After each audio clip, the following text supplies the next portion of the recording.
The battle is over blocking possible new taxes on some of what you buy at the store. Shoppers are sounding off. Food should not be taxed under any circumstances for anybody ever. So are store owners. I'm not a fan of the beverage tax at all. Like Sammy Ibarra, 2, 3, 4. whose family has owned this corner store in Seattle's Central District for more than 20 years. He says since the city of Seattle started taxing sweetened beverages, sales have slumped. I've noticed a decline. More and more people are like shopping outside city limits and not actually going to small corner stores like we have here because, I mean, they can get it a lot cheaper. He's just one of the business owners backing Initiative 1634, which blocks other cities from doing what Seattle did, banning them from enacting taxes on soda and sugary drinks and potentially other food categories.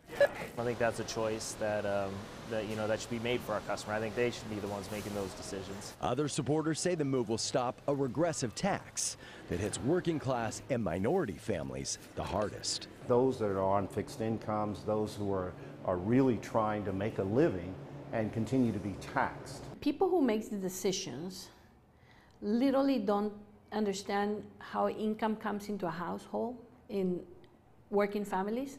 Opponents have a much different take. What's on the ballot right now is a question about whether or not local towns and cities should have the control to make their own choices. Aaron Pickus is the spokesperson for No on 1634. He wanted to meet us at the farmers market in Seattle's Columbia City neighborhood. He says many of Seattle's working poor are benefiting from the city's tax on sugary drinks. Some of the money from the tax goes to Fresh Bucks, a program that helps those on food stamps buy local, fresh produce. And sales are way up. It's amazing to think about all of the shoppers who were not coming to the market before, or the shoppers who were coming and now their spending power is just increasing. They can come and they just use their Fresh Bucks. It's fun for the kids. Angelica Hayden is a local family farmer who's benefiting as well. Without Fresh Bucks, that wouldn't happen. The families wouldn't come and buy our berries with cash or credit card. Those families wouldn't come to the farmers market. They wouldn't have the money, and it would just be lost sales for us. The Seattle Times editorial board came out hard against the initiative, calling it misleading, a deceptive move by the soda industry, pointing out Washington state law already exempts most food items, but not soda, from sales tax. Turns out Coca-Cola, Pepsi, Dr. Pepper, and Red Bull have put up almost all of the more than $20 million to date to support the campaign. Most of that money I definitely can't afford new taxes on groceries. going to commercials, now bombarding voters over the airwaves.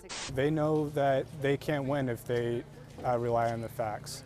So they're going to try to spend money to buy this election. I don't really care where it's coming from. I just know that regressive taxes are affecting the low income. A debate over who's behind the move and what's really best when it comes to taxes on the beverages and possibly food items so many of us buy.